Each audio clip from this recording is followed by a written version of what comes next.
Okay, guys, I typically don't do the 1 year later iPhone review videos, but I think the iPhone 14 Pro Max deserves this review since I've been using it for the whole year.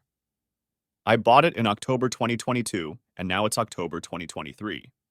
Before I bought the 14 Pro Max, I was using the iPhone XS Max.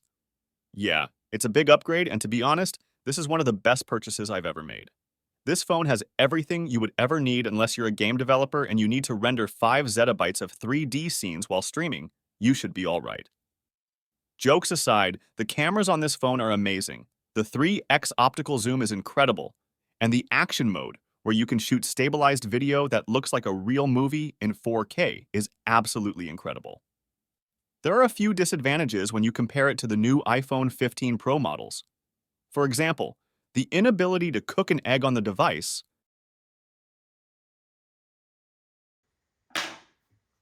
Okay, so the next thing I want to talk about is the design and durability.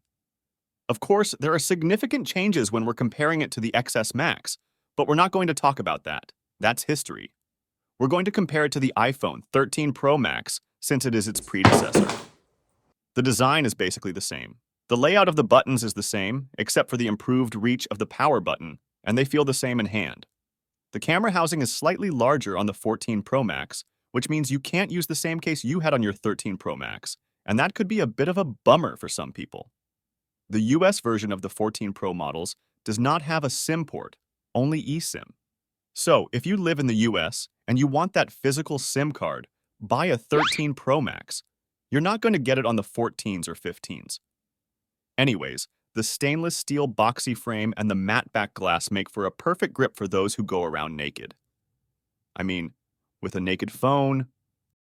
However, as you can see here, these stainless steel edges are fingerprint magnets, so the fingerprints get all over the frame, and if you're using a case, then I guess that's something you don't have to worry about. But yeah, it does look nice for about 10 seconds, and after that, it's full of fingerprints. I like that they carried over the back glass as it is scratch resistant and looks super cool. One of my favorite colors has to be this space black. It just looks so elegant. If we look here on the display, you may not see it at first, but the bezels are thinner than on the 13s, which has a big disadvantage. You can see it here. Annoying. I don't understand why Apple made even thinner bezels on the 15s. That's one of the reasons I'm not yet ready to upgrade. Let's move on to the famous dynamic island, which many people find useless, but for me, it's been a really good friend.